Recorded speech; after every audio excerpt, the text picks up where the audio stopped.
A lo largo de la historia ha habido un rechazo a la Navidad. ¿Rechazo a la Navidad? Sí, tal vez no te des cuenta, pero estamos viviendo nuevamente otro rechazo a la Navidad. De eso te quiero platicar. Bien, pues como te decía, a lo largo de la historia la Navidad ha sufrido rechazo tras rechazo tras rechazo y a pesar de eso continúa tan vigente como siempre. Para esto necesitamos recordar pues que la Navidad originalmente pues es la celebración del nacimiento de Jesús de Nazaret, de Jesucristo o de Jesús como muchos otros le llaman. Pero bueno, en este sentido, Jesucristo, base del cristianismo, bajo cualquiera de las denominaciones, religiones que promuevan las enseñanzas y doctrinas de este hombre o Dios hecho hombre que vino a transformar la historia. Si recuerdas, y seguramente lo sabes, cuando Jesucristo nació, Herodes era rey en la tierra israelita y él sabía por las profecías, y los sacerdotes de ese tiempo se lo informaron,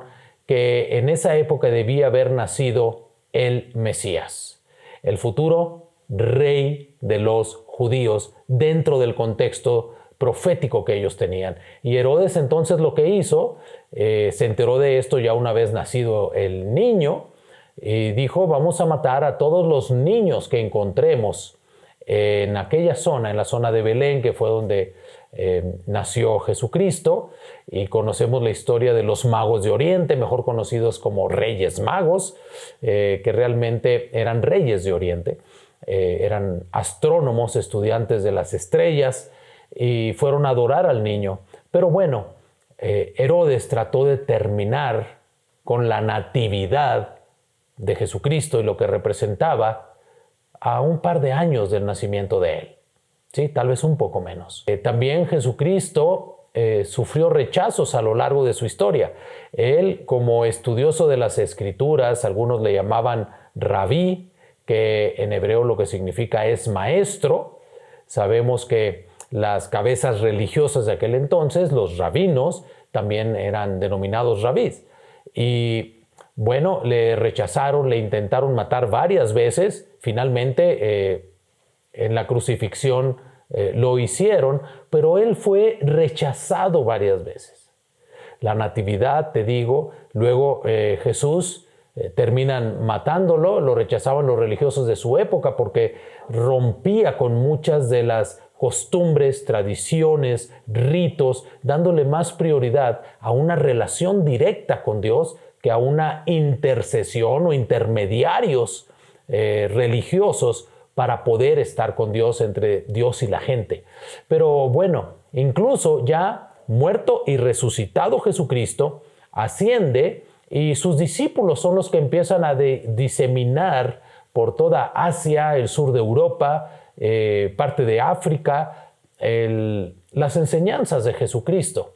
Y ahí viene un nuevo rechazo. Los sacerdotes o fariseos del tiempo de los primeros discípulos de Jesucristo empiezan una persecución al grado de que uno de ellos es quien aboga para que no lo hagan, incluso cuando querían matar al mismo Jesucristo, Gamaliel, y les dice: señores, si esto es de Dios, va a permanecer, pero si no es de Dios, ya con la muerte del Mesías, esto va a desaparecer. ¿Por qué maltratan a sus seguidores? ¿Por qué los persiguen? Y da a Gamaliel antecedentes de cómo con otros líderes revolucionarios, líderes sociales, cuando ellos morían, se terminaba ese movimiento. Pero bueno, creo que Gamaliel tenía razón. Si esto es de Dios, va a permanecer. Si no, va a concluir pronto. Bueno, y a lo largo de la historia se ha estado intentando sustituir, quitar. Creo que la manera actual de rechazar la natividad, el nacimiento, en el sentido de su valor, su sentido original, el nacimiento de Jesucristo, Dios hecho hombre, pagando el precio por el pecado que había en la humanidad y que impedía que el ser humano se relacionara con Dios. Había establecido en las Escrituras Dios mismo que el precio del pecado era una muerte, y era muerte espiritual, pérdida de comunión con Dios. Y es cuando la gente recurre a sacrificios, la gente recurría a ritos, a costumbres, a actos religiosos, tratando de reconciliarse con Dios. Pero el precio era muerte espiritual. Y Jesucristo paga ese precio en una muerte física y espiritual, pagando el precio por el pecado. ¿Recuerdas una de las famosas 7 palabras cuando Jesús está en la cruz? Una de ellas es: Padre, ¿por qué me has abandonado?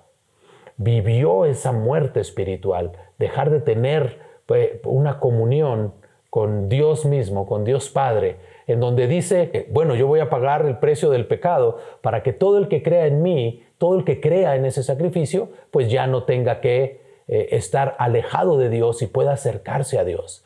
Pero actualmente, ahora en lugar de Navidad, la gente dice, felices fiestas. En Estados Unidos ya tienen tantos años, Happy Holidays, días de felices fiestas, en lugar de hablar de Navidad. En lugar de ser Jesucristo el centro de la Navidad, ahora es Santa Claus, o puede ser los Magos de Oriente en otras zonas, como en el centro de México, es más los Magos de Oriente, en el norte del país, más Santa Claus, los regalos, la convivencia familiar. Y vaya, a mí no me parece mal que convivamos, que nos reunamos con la familia, que intercambiemos regalos, cuidando nuestra economía, pero que lo hagamos. Sin embargo, se ha estado tratando de ocultar el verdadero sentido.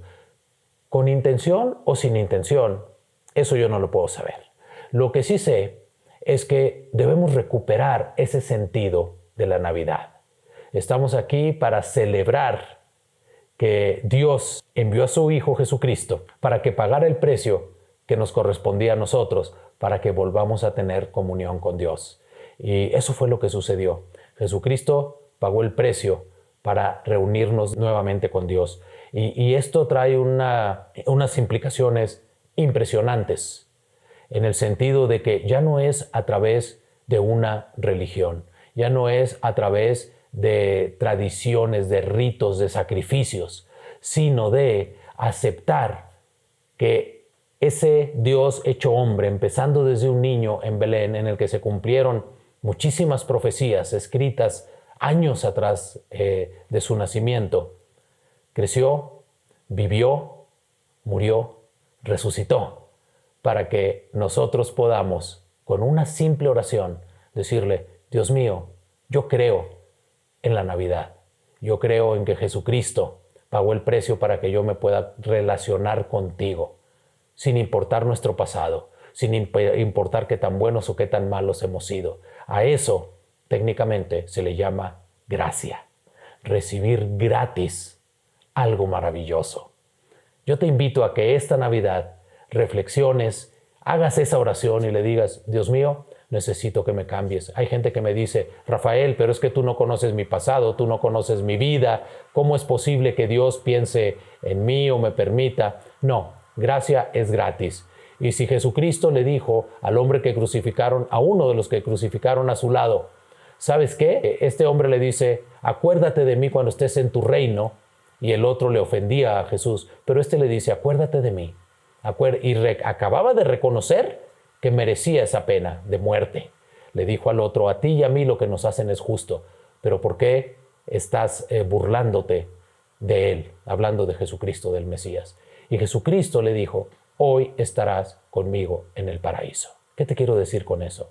¿Cuáles fueron las buenas obras de este hombre? Seguramente si hubiera logrado sobrevivir, su vida hubiera sido otra. Se habría transformado, porque tuvo un encuentro con Dios. Pero Dios así le perdonó en el momento que reconoció a Jesucristo. Y yo lo que te digo es esto. Esta Navidad reconozcamos a Jesucristo, ya no como niño de Belén, ese fue el primer paso para hacerse como nosotros, sino como Dios, para que podamos decirle, Señor, cámbiame, yo creo en ti, no importa mi pasado.